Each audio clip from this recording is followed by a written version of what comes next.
για αυτό που γίνεται στη Γάζα. Αυτοί που κλέβονται τόσο καιρό και τόσα χρόνια βομβαρδίζουν. Σήμερα άκουγα ότι έχουμε γύρω στα 20.000 παιδιά που έχουν πεθάνει. Έχουν βομβαρδίσει νοσοκομεία, έχουν βομβαρδίσει αμάχους, έχουν βομβαρδίσει. Μιλάμε για ένα πραγματικό ολοκαύτωμα που δεν μιλάει κανένας. Ναι, αλλά συγγνώμη Βασίλη, θα σε διακόψω. Αλλά δεν μας ενδιαφέρει, είναι ένας συμμετικός εμφύλιος. Σαφώς. Αυτοί μπορούν να κάνουν ό,τι θέλουν μεταξύ τους. Συμφωνώ. Δεν έχουμε καμία ανάμειξη εμείς σε αυτό. Όχι. Ούτε φιλετικά. Σίγουρα φιλετικά και πολιτισμικά δεν σχετιζόμεθα με τους Σιμίτες. Παρ' όλα αυτά το ζήτημα έχει και πολιτική διάσταση και πρέπει και να την κρίνουμε, έτσι. Όσο στην πολιτική διάσταση, ξέρουμε ότι το κράτος του Ισραήλ είναι γέρημα θρέμα της ιωνιστικής διακήρυξης Μπάλφουρ. Όταν έφεραν με τα πολεμικά οι Άγγλοι το ζήτημα στον ΟΗΕ για πρώτη φορά, επειδή εδώ πρέπει να εξετάσουμε τις ρίζες του προβλήματος. Καταρχάς, να ανοίξω μια παρένθεση. Βλέπουμε ότι στις αντιδράσεις πρωτοστατεί η αριστερά. Έτσι. Μέχρι και τον προηγούμενο αιώνα ενδεχομένως, οι έννοιες του εβραϊσμού και του μπολσεβικισμού έτειναν να θεωρούνται αλληλένδετες από τον κόσμο. Είναι γνωστό το ποιοι ιδρύσανε τη Φεντερασιόν στη Θεσσαλονίκη, γνωστή η καταγωγή της Ρόζα Λούξεμπουργκ, του Καρλ Λίμπνεχτ, του Καρλ Μάρξ, του Ηλία Έρεμπουργκ, του Μπελακούν. Είναι γνωστό το πώς, από το έργο του Αριστίδη Ανδρώνικου, το πώς οι Ιουδαίοι μετήχανε στα Σοβιέτ. Κάτι μάλιστα που ο Πούτιν σήμερα το είπε και, όχι σήμερα, συγγνώμη, το είδα πρόσφατα σε ένα βίντεο, έλεγε περήφανα ότι η συντριπτική πλειονότητα που μετήχαν στα Σοβιέτ ήταν οι Ιουδαίοι. Και το έλεγε με καμάρι ο Πούτιν. Εμείς πρέπει να εξετάσουμε λοιπόν αν αυτά τα δάκρυα των αριστερών είναι κροκοδίλια, έτσι, ή αν είναι ειλικρινή. Αν δούμε τώρα το ιστορικό παρελθόν, όταν έφεραν οι Άγγλοι το ζήτημα στον ΟΗΕ το 1948, οι πρώτοι που αναγνωρίζουν το κράτος του Ισραήλ είναι οι Σοβιετικοί, πριν από τους Αμερικάνους. Και όχι μόνο τον αναγνώρισαν, προέτρεψαν όλους τους Ιουδαίους των λαϊκών δημοκρατιών της Ανατολής να προστρέξουν στην Παλαιστίνη και να στηρίξουν τα όμεμα αδέρφια τους. Και χρηματοδοτήσανε μάλιστα και στείλανε βαρύ οπλισμό στην παραστρατιωτική οργάνωση Χαγκανά. Ας πούμε ότι είναι το πρόπλασμα της σημερινής αφρόκρεμας και ελίτ των Ισραηλινών ειδικών δυνάμεων, η Χαγκανά. Αργότερα στον Αραβο-Ισραηλινό πόλεμο, τάσσεται πάλι αναφανδόν υπέρ του Ισραήλ, παρέχοντας και τον ανάλογο οπλισμό. Όταν όμως φτάνουμε στη φάση του ψυχρού πολέμου. Ναι. Στον πρώτο Αραβο-Ισραηλινό πόλεμο του 1948, οι Ισραηλινοί είχαν και εξοπλισμό από τους Σοβιετικούς και εξοπλισμό από τους Αμερικανούς. Ναι. Και όπλα υπερσύγχρονης τεχνολογίας για ένα νεοσύστατο κράτος. Ναι, μα προέρχονται και από την ίδια μήτρα τα καθεστώτα. Ναι, εντάξει. Παρ' όλα αυτά, όταν έχει τώρα του ψυχρού πολέμου και ουσιαστικά καλούνται οι Ισραηλινοί να διαλέξουν στρατόπεδο, σφαίρα επιρροής. Προφανώς επειδή δεν θέλουν να χάσουν τα κεφάλαια της αμερικανοεβραϊκής διασποράς, που ως γνωστόν το αμερικανοεβραϊκό λόμπι είναι πανίσχυρο, έτσι, μέχρι και σήμερα οικονομικά, επιλέγουν τον αμερικανικό πόλο επιρροής. Αυτό οι Σοβιετικοί δικαίως ομολογουμένως το θεωρούν προδοσία. Δηλαδή παρά τη στοργική φροντίδα που τους έδωσαν, οι άλλοι διάλεξαν το αντίθετο σε αντόπεδο. Και ως εκ τούτου οι Σοβιετικοί τότε, και αυτό είναι μια γραμμή που ισχύει και σήμερα, έχουν δώσει γραμμή στις κατατόπους αντιπροσωπείες να μιλάνε για το κράτος δολοφόνο του Ισραήλ. Ναι. Αυτή είναι η γραμμή και ουσιαστικά πολεμούν ένα τέρας που οι ίδιοι έχουν εχθρέψει. Αυτή είναι η ιστορική πραγματικότητα. Έχουμε ξανασυζητήσει αυτό. Έχουμε την εμφάνιση του προσωπικού αριθμού. Δεν ξέρω αν έχετε προλάβει να φτιάξετε το προσωπικό αριθμό. Εγώ δεν έχω φτιάξει ακόμα. Και τι ψηφιακή σκλαβιά έρχεται, το έχουμε πει και με το ψηφιακό ευρώ που έρχεται και με τον προσωπικό αριθμό και με την ταυτότητα την καινούρια. Θα είμαστε ένας αριθμός, θα είναι όλα μέσα εκεί, άμκα, αφημί, εμβόλια, αν είμαστε καλά παιδιά. Ναι, αυτό που μου κάνει εντύπωση όμως και θέλω λίγο να το σχολιάσω είναι ότι διάβασα ότι στην πρώτη μισή ώρα λέει, που άνοιξε η πλατφόρμα στο ΚΟΠ, 25.000 άτομα φτιάξαν προσωπικό αριθμό. Εντάξει, είναι δεδομένο ότι θέλουν μια κοινωνία χωρίς πρόσωπο. Μετά παρακαλώ, εντάξει. Ένας αριθμός. Χωρίς ταυτότητα, χωρίς ρίζες. Ναι. Μια κοινωνία με ζόμπι στην ουσία. Μια κοινωνία με φυλακισμένους. Ναι, ένας αριθμός. Και αν είσαι καλό παιδί, οκ. Το θέμα είναι θα σου πούνε τι έχεις να κρύψεις και τι φοβάσαι, είναι η απάντηση του καθεστώτος. Και τα απάντηση είναι η εξής. Αν υπήρχε μια ευνοούμενη πολιτεία που προήγαγε τα ιδεώδη μας και μας σεβόταν και δεν απεργαζόταν τον αφανισμό μας, εντάξει, προφανώς θα υπήρχε ένας βαθμός εμπιστοσύνης.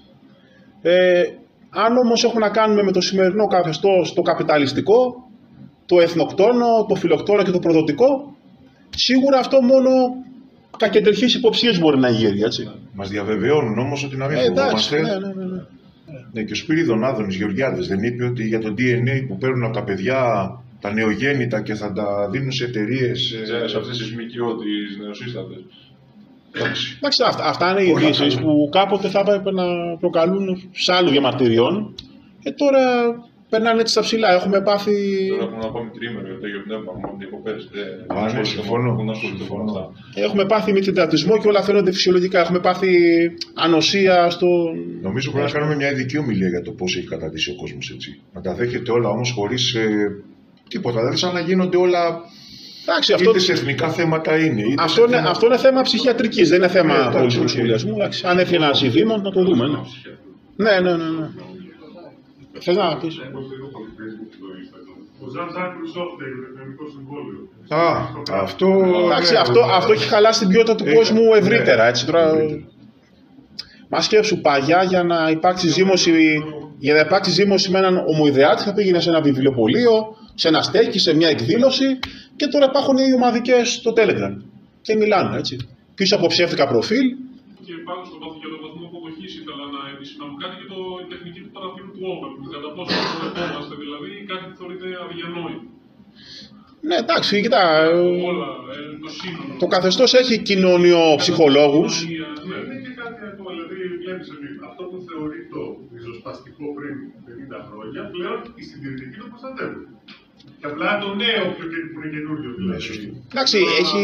Ο Μπέζος συντηρητικός σήμερα είναι φιλοφεμινιστής. Ο Μπέζος συντηρητικός σε 50 χρόνια θα είναι φιλολοάθη και θα μάχεται το νέο τότε νέο. Θα θεωρείται τις ομοφυλοφιλικές και τις φυσιολογικές. Και μετά μπορεί να εξελιχθούμε και στην παιδοφιλία και στην εθνογνωσία. Όχι, έχει μετατοπιστεί πολιτική κλίμακα. Δηλαδή, ακόμα και οι ακροδεξιοί που είχαν πολεμήσει το Χίτλερ με τους συμμάχους, σήμερα μάλλον θα αντιδρούσαν σε αυτά που συμβαίνουν. Εναντιώνονται σήμερα στην απόλυτη παρακμή. Δηλαδή, φαντάζομαι ακόμα. Ή τουλάχιστον προσποιούνται ότι εναντιώνονται. Ακόμα και αυτοί που πουλούσαν με τον Αϊζενχάουρ και τον Ντεγκόλ, όπως το είχε πει και ο στρατηγός Πάτων, έτσι. Ναι, λογικά δεν θα τους άρεσε η σημερινή κοινωνία. Μπαίνουμε στο κυρίως θέμα τώρα. Εγώ δεν θα πω τίποτα τώρα σε αυτό, απλά θα σας κάνω μια πάσα που λέμε. Βρήκα ένα ωραίο, έχω σημειώσει εδώ πέρα 5 λέξεις, από μια συνέντευξη του Χίμλερ. Ποιος είναι ο τίτλος σήμερα της ομιλίας? Η υπόθεση Ευρώπης. Λέει λοιπόν, και μετά αναλαμβάνεται. Πρότυπο των ΕΣΕΣ ήταν η μεσαιωνική αριστοκρατία των υποτών, που συνδέονταν με τη γη. Σύνδεση της φυλής με τη γη συνοψίζεται στη φράση αίμα και γη. Άρα, όλο σε εμάς. Λοιπόν, να ξεκινήσω εγώ, Γιώργο. Λοιπόν, όλα αυτά τα χρόνια, από τότε που τελείωσε ο Δεύτερος Παγκόσμιος Πόλεμος, εμφανίζονται κατά καιρούς πάρα πολλοί επαΐοντες ιστορικοί, οι οποίοι έχουν προβεί σε αναλύσεις επί αναλύσεων, γνωμοδοτήσεις επί γνωμοδοτήσεων.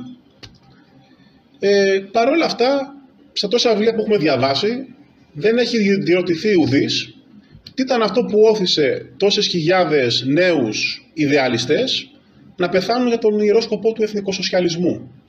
Και όλο αυτό την ίδια στιγμή που οι σύμμαχοι μπορούσαν να εμπνεύσουν εντός εισαγωγικών μόνο μισθοφόρους, όπως ήταν η Λεγιώνα των Ξένων Φερρυπίν, μαφίες όπως ήταν η Κόζα Νόστρα στην Ιταλία, όπως ήταν οι κορσικανοί μαφιόζοι της Μασσαλίας, μπορούσαν να εμπνεύσουν τυχοδιώκτες και οπορτουνιστές που ουσιαστικά συνέδεσαν την προσωπική τους επιβίωση με την ήττα του Χίτλερ, όπως φερρυπίν οι ελεύθεροι Γάλλοι του Ντεγκόλ ή οι Ρεπουμπλικάνοι που χάσαν στο Ισπανικό εμφύλιο και βρήκαν καταφύγιο στη Σοβιετική Ένωση. Ή ακόμα και κάποιοι παραπλανηθέντες που ψάρωσαν, να το πούμε, από το πατριωτικό προκάλεμα που εξέπεμψαν οι σύμμαχοι.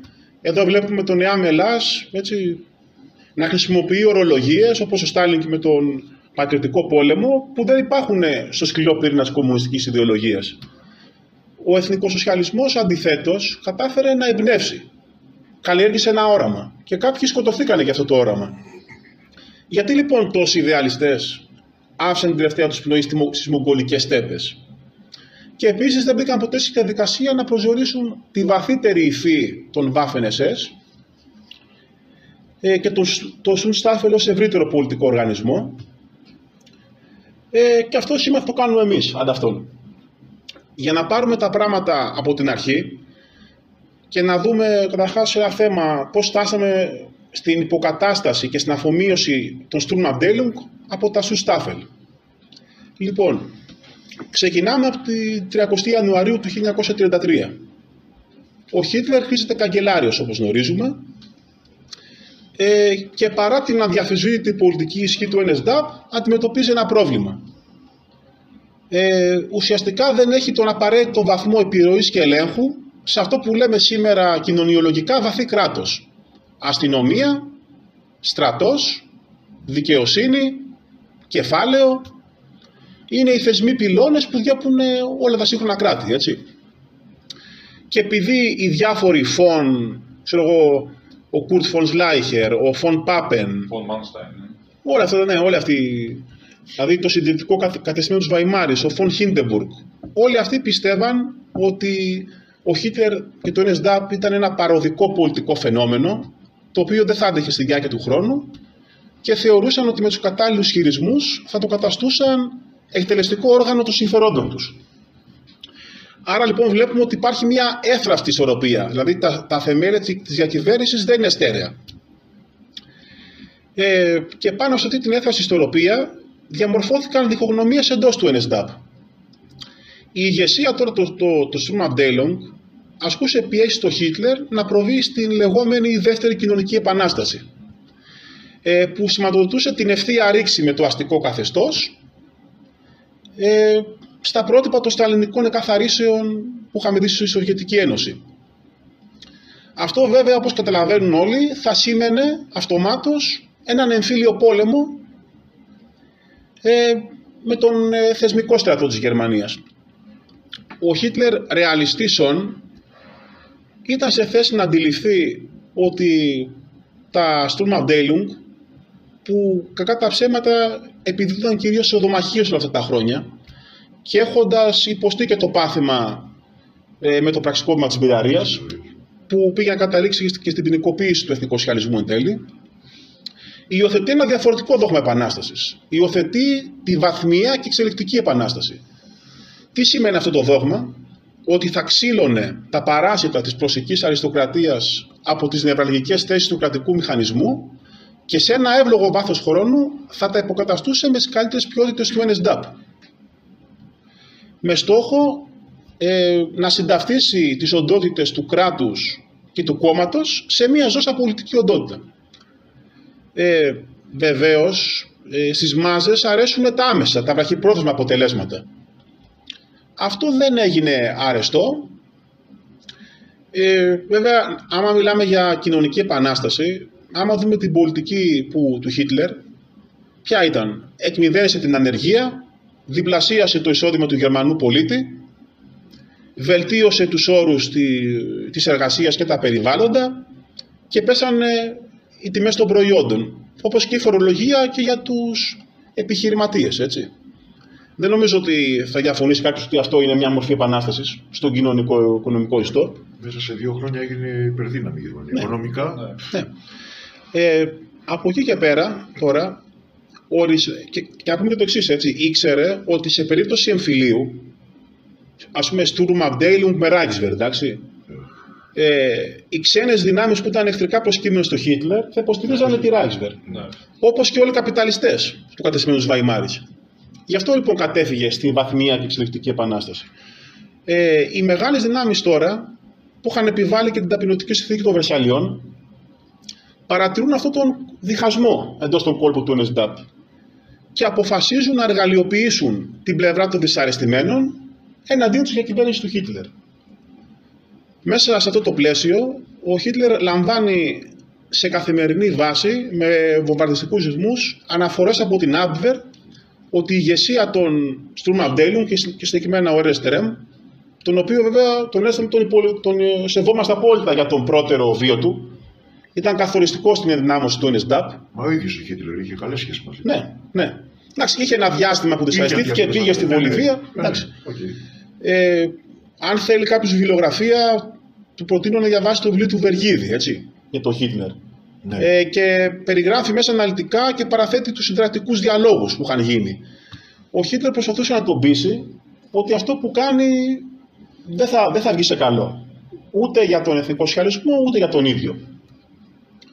Αλλά όταν, ξέρετε, κάποιος, λίγο το αίσθημα της αδικίας, λίγο οι προοπτικές εξουσίας που του έχουν δώσει κάποιοι, θολώνει το μυαλό και έτσι οδηγηθήκαμε στη γνωστή νύχτα των μεγάλων μαχαιριών. Συγγνώμη, αν θυμάμαι καλά, στο Βεργίδη γράφει ότι είχε επαφές με τη γαλλική πρεσβεία, δεν είχε? Ο Ρέμ συγκεκριμένα είχε επαφές με τον Γάλλο πρέσβη Πονσέ, ο οποίος ήταν άκρως εχθρικός προς τον Χίτλερ, έτσι. Δηλαδή, για να το πω πιο αναλυτικά, ό,τι έγινε κάποτε με τους αδελφούς Στράσερ, που εργαλειοποιήθηκαν, τώρα θέλετε εν αγνία τους, θέλετε εν γνώση τους, εργαλειοποιήθηκαν για να προκληθεί ρήγμα εντός του NSDAP από τον Kurt von Schleicher και την αστική δεξιά της εποχής. Αυτή τη φορά εργαλειοποιούνται η ηγεσία του Sturmabteilung για να προκληθεί ρήγμα εντός του γερμανικού έθνους.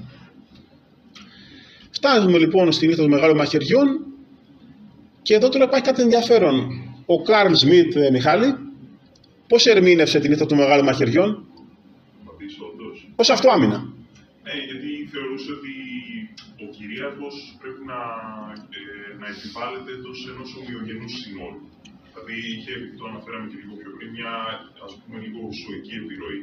Οπότε θεωρούσε ότι κάθε μειονότητα η οποία μπορεί να επηρεάσει δηλαδή, την άσκηση της απόλυτης κυριαρχίας είναι επικίνδυνη και από αυτή την άποψη το τεκμηρίωσε. Ναι, πάντως στα επίσημα κείμενα της εποχής γίνεται ο λόγος. Καλησπέρα. Ναι. Γίνεται ο λόγος για άμυνα σε επιβουλές ξένων δυνάμεων. Και είναι χαρακτηριστικό, άμα διαβάσει κάποιος το βιβλίο του Έβολα, ο Έβολας τον ήταν αντιναζί, έτσι. Δηλαδή στο βιβλίο του, στα 10 που γράφει, τα 9 είναι εναντίον του Χίτλερ. Λοιπόν, κατά τη γνώμη μου έχει διαστρεβλώσει και το δόγμα του φιλετισμού του. Ο Έβολα γράφει ότι στη νύχτα των μεγάλων μαχαιριών, κατ' ουσίαν αυτός το στρατόπεδο που υπέστη το μεγαλύτερο πλήγμα ήταν η δεξιά στρατιωτική παράταξη. Και παραθέτει και τα ονόματα των τεθνέωτων. Έχει επίσης ενδιαφέρον να πούμε το εξής, ότι αρκετοί παρουσιάζουν στον χώρο ότι ο Χίτλερ ήταν ένα σκυλί του κεφαλαίου, να το πούμε λίγο κοφτά, και ότι ο Μουσολίνι άσκησε την πολύ σοσιαλιστική πολιτική. Και εδώ τώρα υπάρχει ένα ιστορικό παράδοξο. Ο ίδιος ο Μουσολίνι ασκούσε πιέσεις στο Χίτλερ για να εξοντώσει τα Sturmabteilung. Αυτό είναι παρανοϊκό όσο στην ανάγνωση της ιστορίας για μένα. Και δεν ξέρω αν κάποιοι το παρερμηνεύουν σκόπιμα ή αν ας πούμε έχουν μια. Επίσης το καθεστώς της Ιταλίας δεν είχε κάποιους αντιεβραϊκούς νόμους. Δεν υπήρχαν κάποια. Εντάξει, τώρα πιάμε το οικονομικό κυρίως, έτσι. Απλά. Εδώ είχαν υπουργό οικονομικών τον Αλμπέρτο Ντι Στεφάνι που ήταν ένα τζίμερος της εποχής. Τέλος πάντων. Ως προς το νύχτα των μεγάλων μαχαιριών, θα διαβάσω ο Βασίλης τώρα ένα απόσπασμα που του έχω στείλει ενδεικτικό. Απομιλία του Κασανδό. Είναι απομιλία του. Ναι, 13 Ιουλίου του 1934. Ναι. Και λέει: ο στρατηγός Φον Σλάιχερ ανέλαβε προσωπικά ένα μέρος αυτού του δράματος στο εξωτερικό, αναθέτοντας την πρακτική οργάνωση στον πληρεξούσιό του στρατηγό Φον Μπρέντοου. Ενεπλάκη και ο Γκρέκος Στράσερ σε αυτό.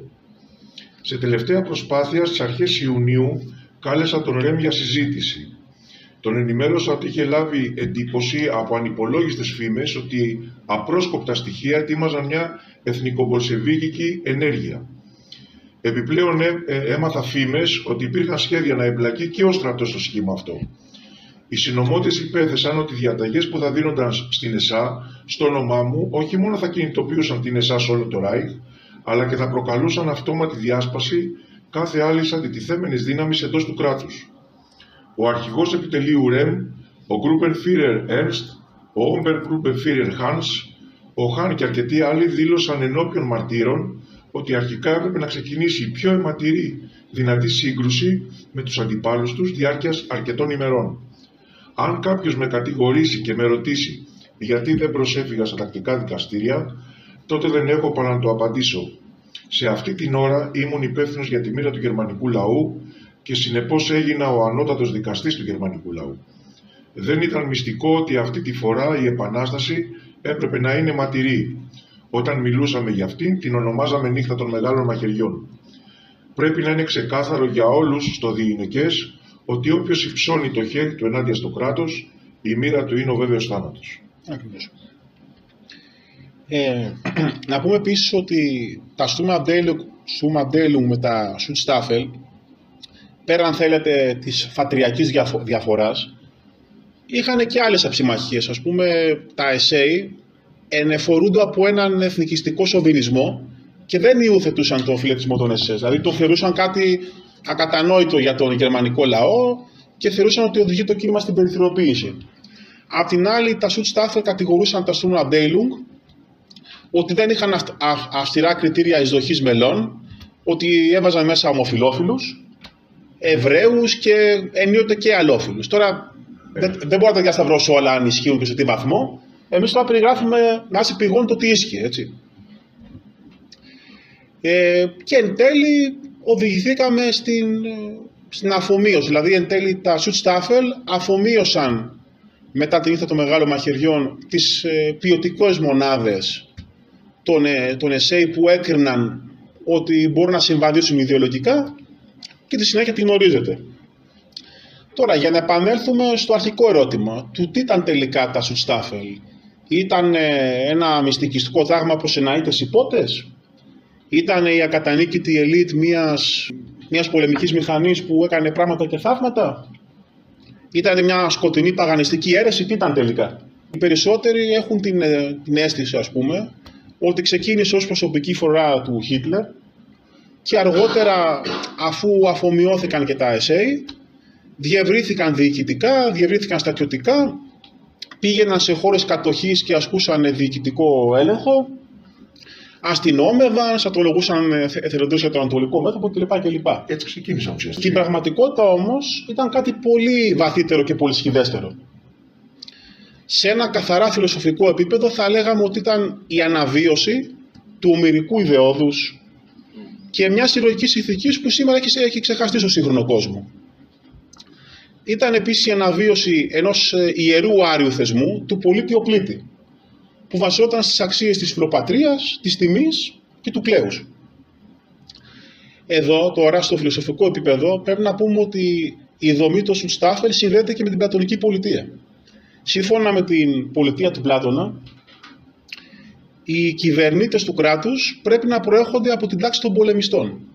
Οι πολεμιστές με τη σειρά τους πρέπει να εισακώνουν το ιδεώδες, ας το πούμε με σημερινούς όρους, του νητσικού υπερανθρώπου. Έχουν δηλαδή χρέος να έχουν σωματική ρόμη ανάλογη με Ολυμπιονίκες και ταυτόχρονα να είναι μίστες μιας υπερβατικής κοσμοαντίληψης. Αυτό ποιο ήταν το νόημα? Τα Schutzstaffel δεν θα ήταν οι θεματοφύλακες της πολιτείας απλώς. Θα ήταν, να το πούμε έτσι με αρχαϊκούς όρους, η άρχουσα κάστα που θα διασφάλιζε την επιβίωση, τη μακροημέρευση της αυτοκρατορίας στο διηνεκές. Ως εκ τούτου πρέπει να δούμε ποια ήταν αυτή η πολιτεία στην αρχαιότητα που πραγμάτωσε αυτό το ιδεώδες. Όπως λέει και ο ίδιος ο Πλάτωνας, ήταν σπαρτιατική. Και δεν είναι τυχαίο ότι όταν ο πόλεμος είχε φτάσει στην κορύφωσή του, για να τονωθεί το ηθικό των εθνικοσοσιαλιστών στρατιωτών, όλοι οι στρατάρχες επικαλούνται τη μάχη των Θερμοπυλών και τη σπαρτιατική μνήμη. Συγγνώμη, προς το τέλος του πολέμου είχε βγάλει και ο ίδιος ο Γκέρινγκ, είχε βγάλει ένα λόγο ο οποίος ύμνιε την αρχαία Σπάρτη και ύμνιε τη μάχη των Θερμοπυλών. Ναι, υπάρχει και η πηγή στο περιοδικό, άμα κάποιος δεν τη δει. Αυτό ήταν το φιλοσοφικό επίπεδο. Από εκεί και πέρα, άμα θέλουμε να πούμε το τι ήταν, να προσδιορίσουμε την υφή, εγώ θα έδινα έναν δικό μου ορισμό. Ήταν η αρμονική σύζευξη της επιστήμης και της μεταφυσικής, του ορθολογισμού και του ρομαντισμού. Θα λέγαμε ότι ήταν οι θεματοφύλακες της άριας ταυτότητας. Πώς διαφυλάσσεται της πράγμας η άρια ταυτότητα? Άμα πιάσουμε το κομμάτι της επιστήμης, όλοι γνωρίζουμε την Das Achnerbe. Η Achnerbe, η εταιρεία προγονικής κληρονομιάς, Ήταν ένας πολύπτυχος επιστημονικός οργανισμός έρευνας που είχε σαν στόχο την ιστορική ανάδειξη του αρείου πολιτισμού και την επιστημονική τεκμηρίωση της ανωτερότητάς του. Διαρθρωνόταν σε 46 επιμέρους γνωστικά αντικείμενα, ιστορία, αρχαιολογία, βιολογία, ιατρική, ψυχολογία, πάρα πολλά. Και σε κάθε γνωστικό αντικείμενο δούλευε ένα διεπιστημονικό προσωπικό με ακαδημαϊκές προηγαμηνές. Είχε γίνει πάρα πολύ καλή δουλειά και όλο αυτό το απόσταγμα γνώσης είχε συγκεντρωθεί στο κάστρο Wewelsburg. Το κάστρο Wewelsburg ήταν, θα λέγαμε, το θησαυροφυλάκιο της επιστημονικής και αποκρυφιστικής γνώσης. Με ιστορικούς όρους θα λέγαμε ότι ήταν κάτι ανάλογο με τις αρχαίες βιβλιοθήκες της Αλεξάνδρειας. Είχαν παραχθεί και συγκεντρωθεί 12.000 τόμοι συγκεκριμένα. Και δυστυχώς αυτοί οι τόμοι είχαν την ίδια τύχη που είχαν και οι βιβλιοθήκες της αρχαιότητας. Κατά την προέλαση των συμμάχων, κάηκαν από τα ΕΣΕΣ πάρα πολλά ευαίσθητα έγγραφα για να μην περιπέσουν στην κατοχή των συμμάχων. Δυστυχώς. Μέσα σε αυτά τα έγγραφα υπήρχαν και πάρα πολλά στοιχεία και πάρα πολλά αρχαιολογικά ευρήματα από αποστολές που είχαν κάνει. Ναι. Γιατί και υπάρχουν και στοιχεία και από την Ελλάδα. Γιατί είχαν γίνει και αποστολές στην Ελλάδα αρχαιολογικού ενδιαφέροντος. Ναι. Συγκεκριμένα, θα πάμε και σε ερευνητικές αποστολές. Ως προς την περίοδο που προέλαβαν οι σύμμαχοι, πολλά έγγραφα παρεδόθησαν στην πυρά. Κάποια έγγραφα δυστυχώς τα κατέσχεσαν οι σύμμαχοι, κάποια εγχειρίδια, και φυλάσσονται μέχρι και σήμερα σε ειδικό ομοσπονδιακό αρχείο, η πρόσβαση στο οποίο απογορεύεται διαρροπάλου, έτσι. Ναι.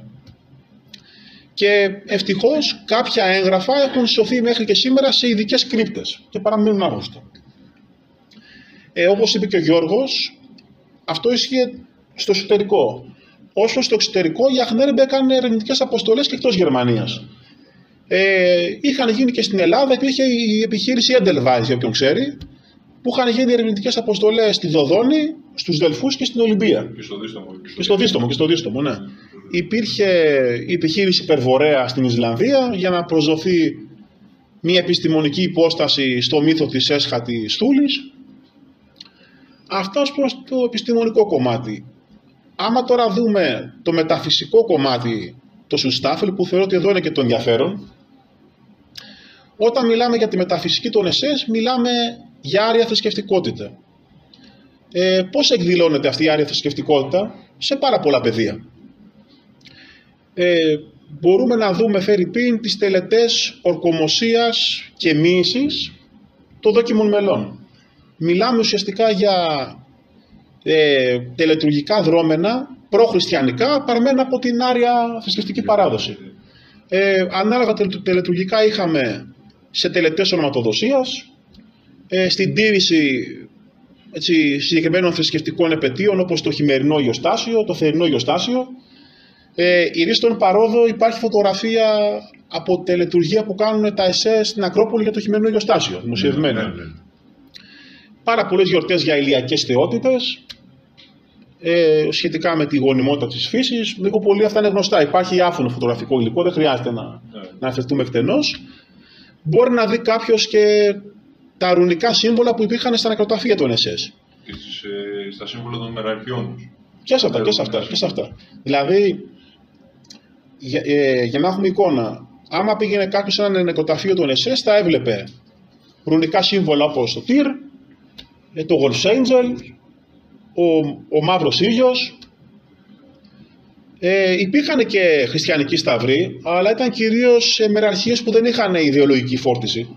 Δηλαδή ήταν πιο πολύ, θα λέγαμε... Ήταν σε κάποιες μικρές μεραρχίες, ναι. Όπως ήταν η Ρωσική μεραρχία και η Ρώνα, που είχαν το σταυρό του Αγίου Ανδρέα. Είναι νεκροταφεία στα οποία είχαν επιμεληθεί την ταφή οικογένειες και όχι οι θύνοντες, έτσι. Ναι. Μια παρένθεση να ανοίξουμε, έτσι, επειδή κάποιοι αμφισβητούν ότι τα ΕΣΕΣ είχαν παγανιστικό χαρακτήρα. Η σιδηρά φρουρά του Κοντριάνου είχε εκδώσει ειδικό φυλάδιο, στο οποίο καταδίκαζε τα ΕΣΕΣ λόγω του παγανιστικού χαρακτήρα. Ναι. Αυτό τώρα το αναφέρουμε ενδεικτικά. Να πούμε επίσης ότι αυτός ο παγανιστικός χαρακτήρας φαίνεται και από την ερμηνεία των συμβόλων του τάγματος. Το ρουνικό σύμβολο Σίγκελ σήμαινε τη νίκη του φωτός επί του σκότους. Η εις διπλούν απεικόνιση του συμβόλου, τη βλέπουμε όλοι στις περίφημες σημαίες των SS, έτσι. Σήμαινε τη νίκη του φωτός επί του σκότους τόσο στο φθαρτό, το γήινιο, το χθόνιο επίπεδο, όσο και στο μεταφυσικό, το επουράνιο και το πνευματικό επίπεδο. Η νεκροκεφαλή της Τότενκοφ σήμαινε την πίστη του αγωνιστού στην ιδέα τόσο εν ζωή όσο και μετά θάνατον. Συγγνώμη, πάνω σε αυτό έχω κάτι που λέει ο Χίμλερ εδώ. Η νεκροκεφαλή στο καπέλο των ΕΣΕ συμβολίζει τη θυσία μέχρι θανάτου που θα καταβάλει κάθε μέλος για την υπεράσπιση της φυλής και της ιδεολογίας. Αντανακλά το ηρωικό πρότυπο της θυσίας υπέρ του συνόλου ενάντια στον ατομικισμό. Επίσης τη στρατιωτική αρετή της σκληρότητας και της άρνησης του θανάτου. Κάτι άλλο που είναι αξιοσημείωτο είναι το πώς ερμηνεύεται ο θρησκευτικός χαρακτήρας των SS. Αφενός μεν συνδέεται με την εταιρεία προγονικής χειρονομιάς στην Αχνέρμπε, όπως είπες και εσύ, και την εταιρεία της Τούλης. Αφετέρου πρέπει να πούμε ότι ο Χίμλερ είχε διερευνήσει το γενεαλογικό του δέντρο και είχε ανακαλύψει ότι στο απότατο παρελθόν είχε μια πρόγονο, μια γυναίκα που είχε καεί στη δίκη των Μαγκισσών. Στο Ξάρτε, στο Χάλεμ, πώς λεγόταν. Κάπως έτσι. Ναι. Τα SS θεωρούσαν ότι αυτό που λέμε σήμερα μάγισσες, θεωρούσαν ότι ήταν οι θησαυροφύλακες της αρχαίας γνώσης και σοφίας. Ναι. Έτσι, αξίες που η Καθολική Εκκλησία ήθελε να εξαλείψει εκείνη την περίοδο. Ναι, στην ουσία και υπήρχαν και πάρα πολλές από αυτές είχαν βασανιστικό θάνατο. Εντάξει, αυτές ήταν... Τα γνωστά αβραμικά ιερατεία, έτσι. Ναι, όλες αυτές ήταν η Wicca που λέμε. Είναι ένας αρχαίος όρος, ο οποίος... η Wicca ήταν στην ουσία αρχαίες μάτισσες, οι οποίες ήταν κάτι σαν οι αίριες των αρχαίων παγανιστικών θρησκειών. Δεν έχουν καμία σχέση με τη σημερινή έννοια της Wicca που έχουν πάρα πολύ, γιατί αυτή την έννοια την έχουν πάρει σήμερα κάτι αναρχοφεμινίστριες, κάτι τέτοιες και την έχουν ευτελίσει αυτή την έννοια πια. Δηλαδή, εντάξει, έχει φτάσει σε μετικό επίπεδο ότι η Wicca ήταν, ξέρω εγώ, κάποιου είδους φεμινιστικής επαναστατικής φιγούρας. Εντάξει, δεν ισχύει τίποτα από αυτά. Μα και την ορολογία μάγισσα τη λέμε εντός εισαγωγικών, έτσι. Ναι. Είναι ορολογία με χριστιανική φόρτιση. Και μάλιστα ο ίδιος ο Χίμλερ έφτιαξε ειδικό ερευνητικό οργανισμό που καταπιανόταν με το ζήτημα των μαγισσών και μόνο. Αυτό που πρέπει να πούμε επίσης για τη μεταφυσική των SS είναι ότι το θρησκευτικό βίωμα είχε αμιγώς αυθεντικό και βιωματικό χαρακτήρα. Δεν ήταν μια τυπική εθιμοτυπία όπως βλέπουμε σήμερα. Δηλαδή υπάρχουν κάποιες ιστορίες καταγεγραμμένες που κινούνται ενδεχομένως μεταξύ θρύλου και ιστορικής πραγματικότητας. Όταν προέλαβαν οι σύμμαχοι, κάποια SS τρέχανε στα βάστη της Βεσφαλίας για να αντισταθούν και εκεί, όταν συνειδητοποίησαν ότι ο θάνατός τους είναι αναπόφευκτος, προέβησαν σε ένα τελετουργικό δρόμενο αφού άναψαν πυρά στο δάσος, ανάλογο με το ιαπωνικό χαρακίρι για όσοι γνωρίζουν, και αφού τραγούδησαν για τελευταία φορά το γνωστό εμβατήριο και όταν μια μέρα όλοι γίνουν άπιστοι, εμείς θα παραμείνουμε πιστοί, εγκατέλειψαν τα εγκόσμια. Υπάρχουν επίσης πολλές μαρτυρίες για παιδιά της Hitler Jugend ή και των Werewolves, οι οποίοι πριν να αφήσουν τελευταία πνοή είπαν 3 φορές το Sieg Heil, είπαν το Heil Hitler, σηκώσαν την ταμένη δεξιά και αυτοκτόνησαν. Αυτά σήμερα είναι φαινόμενα που δεν υπάρχουν, δηλαδή είναι παράτερα για το σύγχρονο κόσμο, έτσι. Ακόμα και το τελετουργικό της ορκομοσίας των SS είναι βασισμένο σε κάποιο αρχαίο παγανιστικό των Vikings. Προχριστιανικό. Γιατί έτσι ορκιζόντουσαν και οι αρχαίοι Vikings με τη δεξιά χείρα, και την άλλη πάνω στο σπαθί. Λοιπόν, τώρα για να κάνω εγώ ένα κλείσιμο εδώ πέρα και να πάρει το λόγο και ο Γιώργος, θα αναφερθώ στο τέλος των SS, το μεταπολεμικό. Η πικρή αλήθεια είναι ότι τα SS που συνελήφθησαν υπέστησαν τρομερά βιολογικά βασανιστήρια. Να πούμε ότι άλλους τους απαγχώνησαν, σε κάποιους τους κόψανε τα γενετικά όργανα, σε κάποιους φέρνανε κάτι έγχρωμους δεσμοφύλακες, τους άνοιγαν το στόμα για της βίας και ρίχναν μέσα ροχάλες, με οδηγία από ανάλογη του Ήλια Έρεμπουργκ που έλεγε πρέπει να σπάσει η θηλυκή περηφάνεια, πάση στη θυσία. Ναι. Για όσους επιβίωσαν τώρα, αρκετοί μπήκανε σε μια λογική επιβίωσης αφού του χάθηκε ο πόλεμος, στρατολογηθήκαν από τις μυστικές υπηρεσίες των Αμερικάνων, δημιουργήθηκε το δίκτυο Γκέλεν, το δίκτυο Γκλάντιο, κάποιοι στρατολογήθηκαν από την ΙΚΑΒΕΝΤΕ, αλλά πολύ λίγοι στον αριθμό, και αρκετοί κατέφυγαν σε δικτατορίες της Λατινικής Αμερικής. Πολλοί πήγανε στην Αργεντινή του Περόν, στη Χιλή του Πινοσέτ, στη Βολιβία κλπ. Μεταπολεμικά, και τα SS και η Τότενκο και η Das Reich χαρακτηρίστηκαν όπως τα σύγχρονα εθνικιστικά κινήματα ως εγκληματικές οργανώσεις. Αυτή ήταν η νομική αποτίμηση. Και για να το κλείσουμε τώρα, για μας το Βερολίνο ήταν η Θερμοπύλες της Ευρώπης, και όπως ξέρουμε από την ελληνική ιστορία, μετά τη μάχη των Θερμοπυλών είχαμε την ναυμαχία της Σαλαμίνας και τη μάχη των Πλατεών. Να δούμε πότε θα έρθει η Σαλαμίνα και οι πλατείες της Ευρώπης. Να αφαιρθούμε στον ελλαδικό χώρο, που μας αφορά κιόλας. Οι πιο αξιοσημείωτες περιπτώσεις ήταν η Πούλος Βέρμπαντ. Ο Γιώργος Πούλος περιόδευε στα χωριά της Μακεδονίας υπό τη σκέπη της Βάστιγας και στρατολογούσε κόσμο για το ανατολικό μέτωπο ή για να τους προσελκύσει τον εθνικοσοσιαλισμό. Τον εθνικοσοσιαλισμό βεβαίως όπως τον αντιλαμβανόντουσαν οι εθνικιστές της Βορείου Ελλάδος, έτσι. Γιατί στην Ελλάδα ακρεφνώς εθνικοσοσιαλιστικό κίνημα δεν υπήρξε. Αυτή είναι η τραγική ιστορική αλήθεια στο Μεσοπόλεμο. Στην Αθήνα η πιο αξιοσημείωτη περίπτωση ήταν της ΕΣΠΟ. Η ΕΣΠΟ ίδρευε εδώ στη Γλάφσονος, όλος τυχαίως στο σημείο που πέθανε ο Ζακ Κωστόπουλος πριν κάποια χρόνια. Ναι, ίδιο σημείο είναι, ναι. Ναι. Και υπήρχε ένα παράρτημα εδώ στη Φιλελλήνων. Αυτό το παράρτημα της Φιλελλήνων στρατολογούσε επίσης εθελοντές. Είχε φτάσει στο σημείο να στρατολογήσει 2.500-3.000 εθελοντές σύμφωνα με ιστορικές πηγές. Τα τάγματα ασφαλείας ιδρύθηκαν από το Ράλι, τον κατοχικό πρωθυπουργό, αλλά αυτό που πρέπει να πούμε είναι ότι ούτε αυτοί είχαν σαφές ιδεολογικό υπόβαθρο. Ήταν κυρίως τυχοδιώκτες και οπορτουνιστές της εποχής. Τα τάγματα ασφαλείας σημασιολογικά αντιστοιχούν στο Σουτστάφελ, που σημαίνει ας πούμε μονάδες προστασίας, μονάδες προστατείας, ασφαλείας, τάγματα ασφαλείας. Δυστυχώς όμως 9 στους 10 δεν ήταν στα αλήθεια εθνικοσοσιαλιστές. Αυτή είναι η πικρή αλήθεια. Επίσης αξίζει να σταθούμε και σε κάποιες μεραρχίες. Η μεραρχία Καρλομάγνος δείχνει το στοιχείο της ευρωπαϊκής ενοποίησης που ήθελε να πετύχει ο Χίτλερ.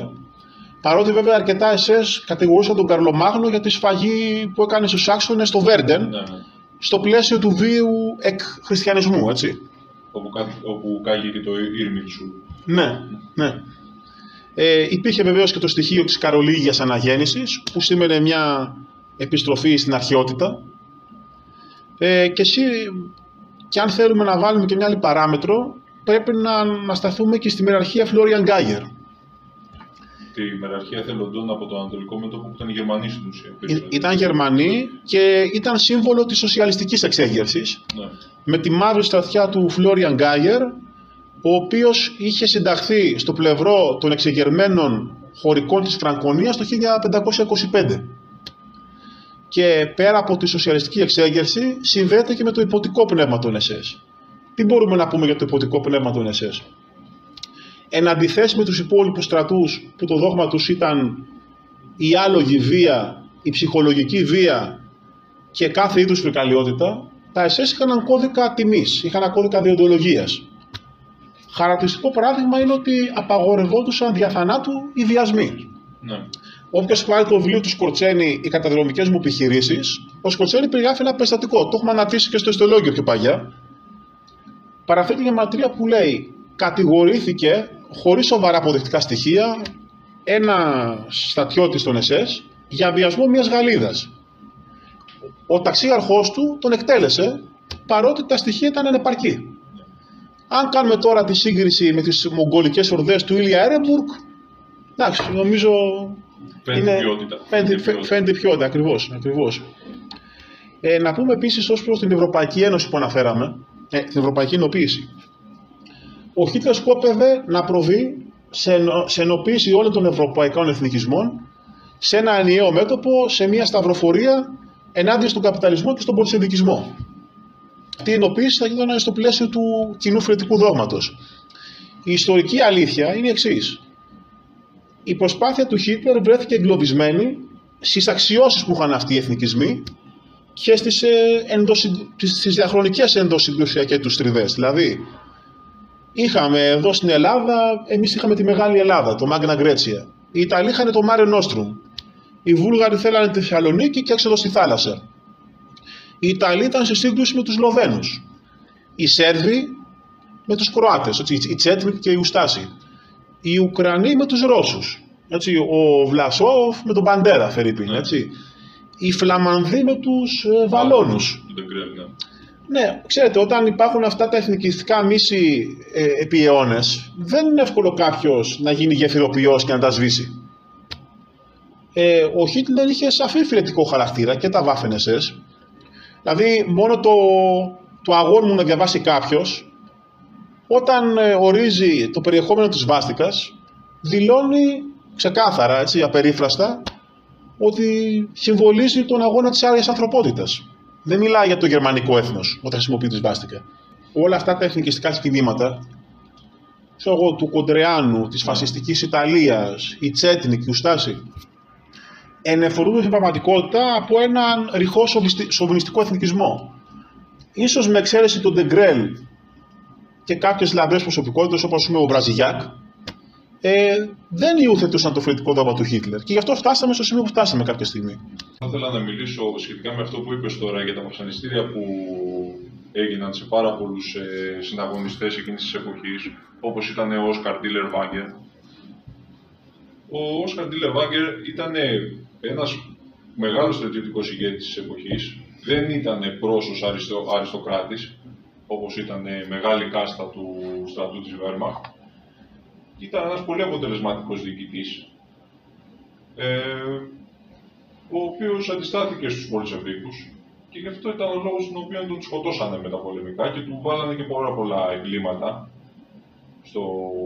στην πλάτη του, τα οποία είναι ψεύτικα κατά τη γνώμη μου. Το μισό ποινικό κώδικα. Το μισό ποινικό κώδικα. Για τον Όσκαρ Ντίλερ Βάγκερ που ανέφερες, η μεραρχία του πέραν της πρόδειλης εργαλειοποίησης ήθελε να δηλώσει ότι αν ένα μέλος της κοινότητας, ακόμα και αν παρεκτραπεί, αν υπάρξει μεταμέλεια, υπάρχει το περιθώριο της επανένταξης. Έτσι. Εντάξει, τη μεραρχία του Όσκαρ Ντίλερ Βάγκερ όμως την κυνηγήσανε πάρα πολύ. Οι μεταπολεμικά, δηλαδή την έχουν βάλει ως τη σατανική μεραρχία κάποιων τρελών. Είχε γίνει αιχμή του δώρατος, αυτή είναι η αλήθεια. Είχε γίνει αιχμή του δώρατος, όχι γιατί ήταν όντως τρελοί, γιατί τους καταφέρανε και καθυστερήσανε τη σοβιετική προέλαση. Γιατί ήταν μια αποτελεσματική μεραρχία στην ουσία, η οποία είχε πάρα πολλές δίκες στον Ανατολικό Μέτωπο. Γι' αυτό και μετέπειτα τους βγάλαν τρελούς, ναρκωμανείς, παιδεραστές. Δεν ισχύει τίποτα από όλα αυτά. Ήταν όλα μεταπολεμικά κατασκευάσματα. Ιδιαίτερα τον Όσκαρ Ντίλερ Βάγκερ τον σκοτώσανε πάρα πολύ ανάνδρος. Πέθανε στη φυλακή από Πολωνο-Σοβιετικούς εκεί πέρα φύλακες, οι οποίοι τον σκοτώσανε μέσω βουρκοκοπιών. Και πάρα πολλοί διοικητές οι οποίοι ήταν στην κυριολεξία σαν τον Όσκαρ Ντίλερ Βάγκερ, οι οποίοι κρατάγαν το μέτωπο. Δεν τον κρατάγαν το μέτωπο οι πρόσοι αξιωματικοί, οι οποίοι καλοτρώγανε τα λουκάνικα στις διάφορες λέσχες κτλ. Όπως ήταν ο Μάνσταϊν ή ο Ρόμελ. Αυτοί που κάναν πραγματικά τον πόλεμο και αυτοί που ήταν οι διοικητές στην πρώτη γραμμή ήταν άνθρωποι σαν τον Όσκαρ Ντίλερ Βάγκερ, σαν τον Στεπ Ντίτρικ και σαν πάρα πολλούς διοικητές των SS. Δηλαδή, ο στρατός του Wehrmacht απήχε πάρα πολύ από την σύνθεση των Waffen SS. Τα Waffen SS είχαν τελείως άλλους διοικητές και αξιωματικούς. Είχαν πιο πολλοί αξιωματικούς οι οποίοι ήταν πραγματικοί πολεμιστές. Ήταν άνθρωποι οι οποίοι πολεμήσαν στον Πρώτο Παγκόσμιο Πόλεμο στα λεγόμενα Stormtruppen, τα οποία ήταν αυτοί που εισβάλλανε στα χαρακόμματα. οι οποίοι μετέπειτα πήγαν στα Freikorps, τα ελεύθερα στρατεύματα, και μετά από αυτό εξελιχθήκαν στα Waffen-SS. Και η Wehrmacht ήταν οι περισσότεροι από αυτούς ήταν κάποιοι στρατηγοί οι οποίοι νομίζαν ότι ζούσαν ακόμα στην εποχή του Kaiser, ότι νομίζαν ότι ζούσαν ακόμα στην εποχή που κάνανε κουμάντο σαν τα μεσαιωνικά κρατήδια της Αγίας Ρωμαϊκής Αυτοκρατορίας, οι οποίοι τσακωνόντουσαν και πάρα πολλές φορές μεταξύ τους ανάμεσα στη Wehrmacht. Δηλαδή, ο Von Bock είχε αψημαχίες με τον Guderian σε κάποια στρατηγικά σημεία και αυτό είχε ως αποτέλεσμα πάρα πολλά στρατηγικά λάθη που γίνανε στο Ανατολικό Μέτωπο εξαιτίας αυτών. Ήθελα να προσθέσω για το πώς οι Σοβιετικοί κερδίσαν τον πόλεμο πραγματικά. Η Σοβιετική Ένωση βοηθήθηκε πάρα πολύ από τους υπερατλάντιους συμμάχους, που αν δεν υπήρχε αυτή η βοήθεια μέσω του Land-Lease Program, σύμφωνα με τα λεγόμενα του Στάλιν, θα είχε καταρρεύσει η Σοβιετική Ένωση, δεν θα υπήρχε η Σοβιετική Ένωση. Το πρόγραμμα Land-Lease ήταν στην ουσία η βοήθεια των Αμερικανών και των Βρετανών στη Σοβιετική Ένωση. Αναγκαστικά μετά την είσοδο της Αμερικής στο Δεύτερο Παγκόσμιο Πόλεμο, ο Ρούσβελτ απέστειλε τεράστιες πολεμικά πολεμοπόδια, όπως ήταν περίπου τα 5.000 άρματα μάχης Σέρμαν, τα οποία παρέλαβε η Σοβιετική Ένωση, τα 25.000 τζιπ τα οποία παρελάβανε, τους πάρα πολλούς τόνους καυσίμου τους οποίους παρελάβανε, το 53% του σοβιετικού αλουμινίου που χρησιμοποιήθηκε στην παραγωγή ήταν αμερικάνικο, όπως και το 55% των πυρομαχικών οι οποίοι ήταν οι σοβιετικοί ήταν αμερικάνικο, όπως και τα άρματα μάχης τα οποία διαθέτουν οι Σοβιετικοί ήταν όλα αντιγραφές αμερικάνικων μοντέλων, όπως και η αεροπορία τους αναστήθηκε από τους Βρετανούς. Πάρα πολλά αεροσκάφη, όπως ήταν το MiG-3, ήταν αντιγραφή του βρετανικού Spitfire, όπως και τα πρώτα σοβιετικά αεροπλάνα με αεριοθούμενους κινητήρες ήταν και αυτά αμερικάνικης προελεύσεως. Στην ουσία, η Σοβιετική Ένωση δεν κέρδισε τον πόλεμο με τη βοήθεια του λαού. Δεν έγινε κάποιος ότι ο λαός της Σοβιετικής Ένωσης κέρδισε τον πόλεμο. Οι Σοβιετικοί κέρδισαν τον πόλεμο χάρη σε όλον αυτόν τον εξοπλισμό. Γιώργο, μια παράδειξη. Αυτό που λες δεν είναι υποκειμενική εκτίμηση. Το έχει παραδεχτεί ο Στάλιν στην κοινωνία των εθνών, έτσι. Δεν είναι.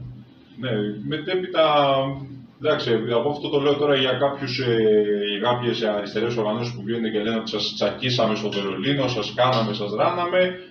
Δεν υπήρχε όλα αυτά, αλλά ήταν μια μεγάλη φούσκα. Τα πρώτα τάγκς που μπήκαν μέσα στο Βερολίνο ήταν Σέρμαν, ήταν αμερικάνικα. Εντάξει, οι σύντροφοι αντικαπιταλιστές οι οποίοι τα λένε αυτά, καλύτερα να κάτσουν να ψάξουν την ιστορία για το ποιος τους έσωσε πραγματικά. Εντάξει, και έχουν το θράσος να λένε ότι ο ναζισμός είναι το μακρύ χέρι του καπιταλισμού. Ναι. Εδώ είναι εντάξει.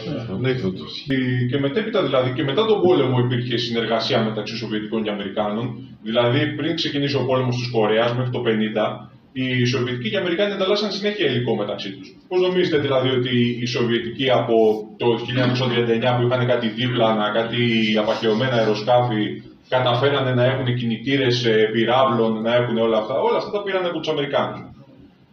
Ακόμα και το πρώτο βομβαρδιστικό το οποίο είχαν οι Σοβιετικοί, το του Πόλευ το 17, αν θυμάμαι καλά, το οποίο ήταν αντιγραφή αμερικάνικου βομβαρδιστικού εξ ολοκλήρου. Θέλω να το επιθυμίσω γιατί τώρα έγινε και αυτή η μεγάλη παρέλαση πριν κάνα μήνα της 9ης Μαΐου, όπου και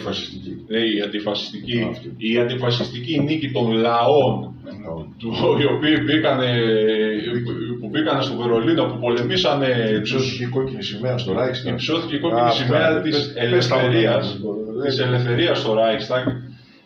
Εντάξει, και κανείς δεν μιλάει και επίσης για τη γενοκτονία που υπέστησαν οι Γερμανοί της Ανατολικής Ευρώπης.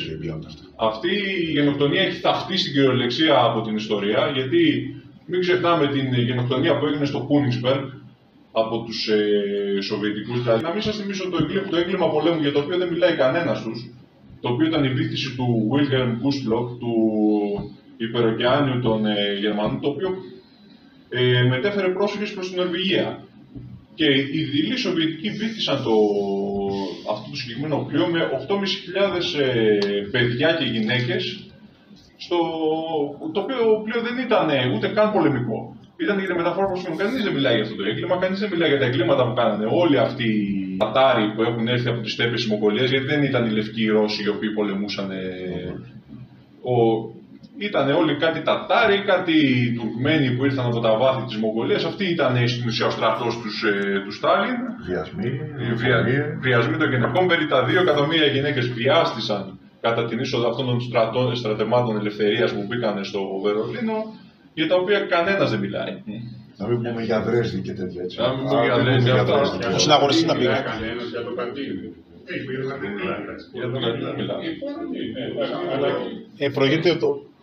Μέσα μας. Το στοιχείο που είπατε θέλω να αναφέρω ότι δεν είναι εικασίες και φαντασίες δικές μας, αλλά εξακριβώνεται με 2 εκατομμύρια εκτρώσεις. Μπράβο. Υπάρχουν ιατρικά αρχεία. Σωστό, ναι. Το διάβασα πρόσφατα αυτό, είναι 2 εκατομμύρια εκτρώσεις που σημαίνει τουλάχιστον 2 εκατομμύρια βιασμοί. Τουλάχιστον 4 θα έλεγα. Θα ήθελα να μιλήσω τώρα για τους πρόσωπους αξιωματικούς. Διότι με τα πολεμικά βγήκαν και ως στρατιωτικές ιδιοφυΐες. Δεν πιστεύω πως ήταν οι πραγματικές στρατιωτικές ιδιοφυΐες αυτοί. Απλά, εντάξει, οι περισσότεροι από αυτούς ήταν δειλοί κιόλας, όπως ήταν ο Γκλούγκερ και ο Γκουντέριαν. Και κάποιοι ήταν και προδότες, έτσι. Όπως ο Πάουλος.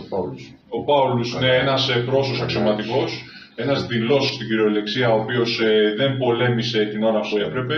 Πέταξε το όπλο μπροστά στους Τατάρους των Σοβιετικών στο Στάλινγκραντ. Και αυτό πολύ σημαντικό που πήγε. Μετά έκανε ραδιοφωνικές, έκανε εκπομπές εναντίον του Άξονα. Μετά έγινε και αρχηγός του στρατού, αυτό πρέπει να το πούμε, έγινε αρχηγός του στρατού της Ανατολικής Γερμανίας. Έκανε και εκπομπές κιόλας εναντίον. Ο αντίστοιχος Μπλασόφ. Ναι, πολλοί από αυτούς τους πρόσωπους αξιωματικούς με τα πολεμικά κιόλας βρήκαν και καλή εργασία στο ΝΑΤΟ και στη Luftwaffe της μετέπειτα της μεταπολεμικής Γερμανίας, πολλοί επιλότοι οι οποίοι. Μα Γιώργο, τώρα που λέγαμε για τη D-Day, ναι. Αυτοί οι πρόσωποι αξιωματικοί προδώσανε τον εθνικό σοσιαλισμό και τον καθηγητή. Βασικά δεν είναι κόσμο, τη χώρα του προδώσανε. Η μάχη του Βερολίνου ήταν μια αναπαράσταση της αρχαίας μάχης των Θερμομυλών. Στην ουσία, γιατί οι Σοβιετικοί Μογγόλοι, όπως οι Πέρσες που είχαν έρθει από τις ερήμους, τα βάλανε με τον λιγοστό στρατό που είχε απομείνει της Βέρμαχτ, ο οποίος δεν είχε καύσιμα, δεν είχε όπλα, πολεμούσαν στην ουσία μόνο με ό,τι βρίσκανε και πολεμούσαν ένα στρατό πάρα πολύ καλά εξοπλισμένο, ο οποίος είχε, όπως και τα είπαμε, τα Σέρμαν, είχε τα M3 Lee, στην ουσία δηλαδή, εντάξει, όσα ντοκιμαντέρ βλέπετε τα οποία έχουν ως πρότυπο τα σοβιετικά στρατεύματα τα οποία μπήκαν μετά αυτρία, είναι μόνο και μόνο για κινηματογραφική προπαγάνδα. Γιώργο, αυτό που λες τώρα για τη μάχη των Θερμοπυλών ισχύει και για τη φιλετική σύνθεση, έτσι. Ναι. Τι συρφετό φιλετικό είχαν κουβαλήσει οι Πέρσες για αυτοκρατορία των Αχεμενιδών. Το παρομοιάζομαι. Το πνεύμα του Βερολίνου ήταν οι Θερμοπύλες, αντιστοίχως. Ήταν ακριβώς το ίδιο πράγμα. Δεν ξέρω αν ήταν κατοχή αυτό. Εγώ πιστεύω ότι έγινε κάποια απελευθέρωση και όλα αυτά τα ψέματα για τους λοιμούς, για τα... Το λοιμό καταρχάς της Αθήνας δεν τον προκάλεσε κανένας Γερμανός. Ο Βρετανικός αποκλεισμός. Ακόμα και όταν κάποιοι από την Κωνσταντινούπολη, κάποιοι ομογενείς θελήσαν να στείλουν ένα πλοίο για να δώσουν βοήθεια στους πεινασμένους ανθρώπους εδώ πέρα, οι πολύ καλοί Βρετανοί βυθίσανε το συγκεκριμένο πλοίο, χαθήκανε όλα αυτά τα προϊόντα και εντάξει, μετά κατηγορήσαν τις κυβερνήσεις της ελληνικής πολιτείας το ότι αυτοί προκαλήσαν το λοιμό και τέτοια και μετά εντάξει ξέφυγε το πράγμα. Ενώ η ελληνική πολιτεία πρώτον ήθελε να κρεμάσει τους μαυραγορείτες, ναι. Αφενός μεν. Θα ήθελα να πω για κάποια σύνδεση κάποιων μαυραγορειτών οι οποίοι ήταν με το καθεστώς μεταξά, είχαν άμεση σχέση. Πάρα πολλοί από αυτούς ήταν πρώην μεγαλοστελέχη της 4ης Αυγούστου. Εντάξει. Και οι επίγονοι τους είναι σήμερα στη Νέα Δημοκρατία. Ναι, οι επίγονοι τους. Επίσης είναι οι ίδιοι που προκαλέσανε τον βομβαρδισμό στον Πειραιά. Ναι.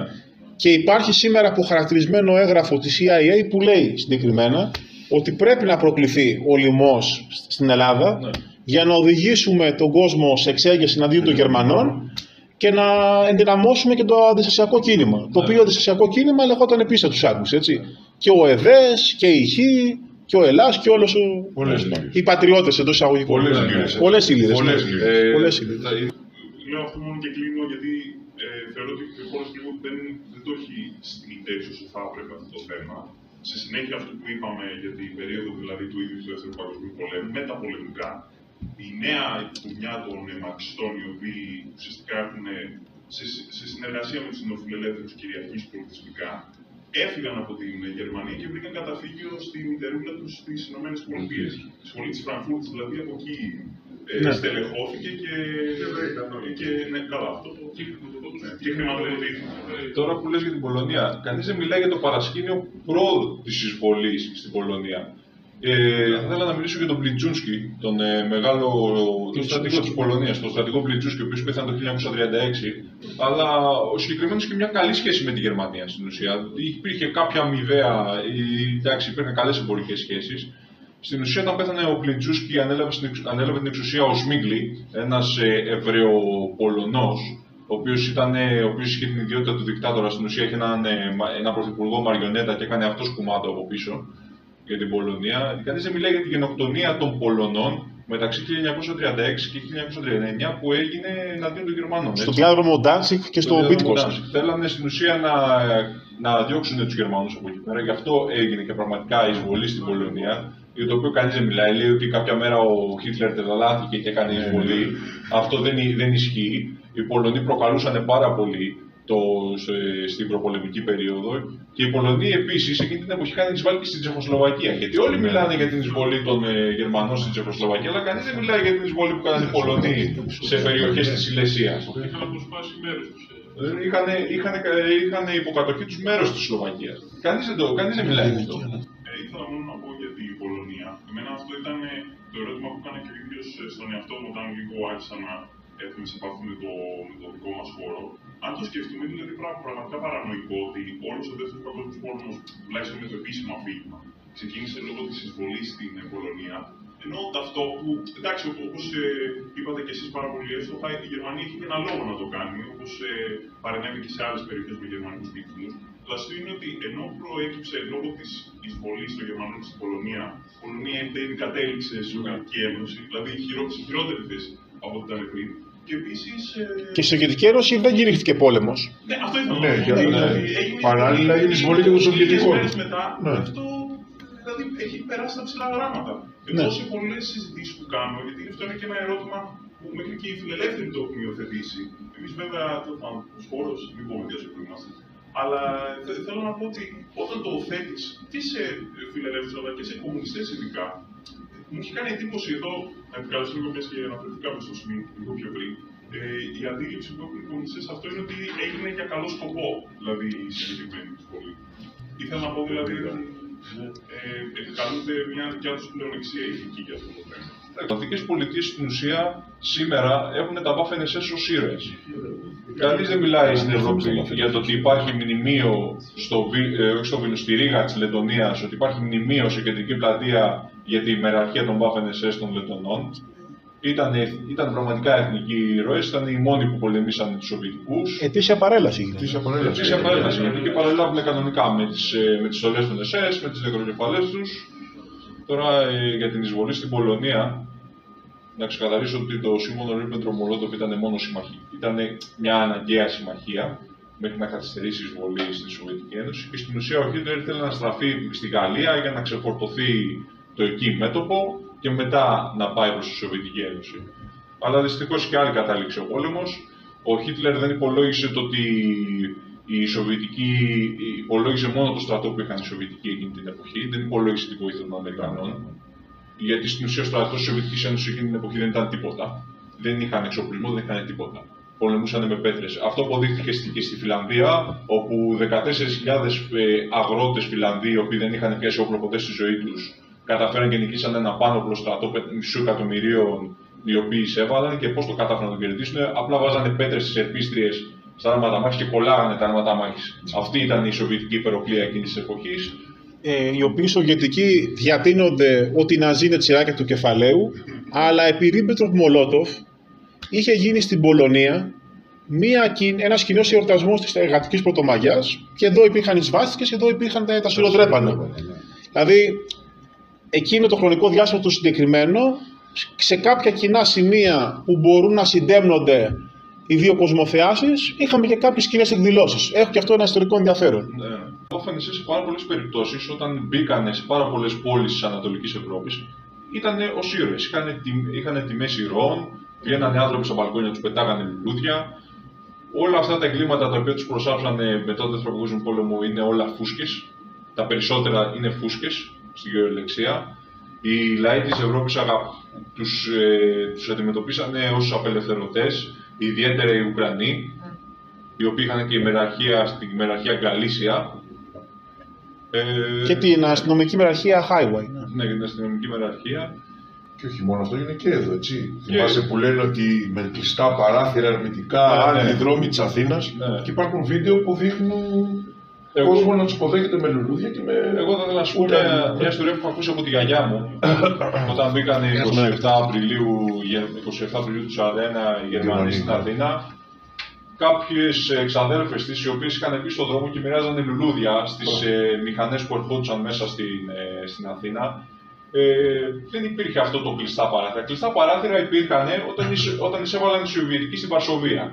Κλειστά παράθυρα υπήρχαν όταν οι Σοβιετικοί εισέβαλαν στο Κούνιγκσμπεργκ, το οποίο το μετονόμασαν σε Καλίνιγκραντ σήμερα, μια μεγάλη γενοκτονία, για την οποία επίσης κανείς δεν μιλάει. Ναι, έτσι, τα Waffen-SS στην ουσία αντιμετωπίστηκαν ως ήρωες και οι Σοβιετικοί ως κατακτητές. Ως κάποια μορφή των βαρβάρων του Αττήλα.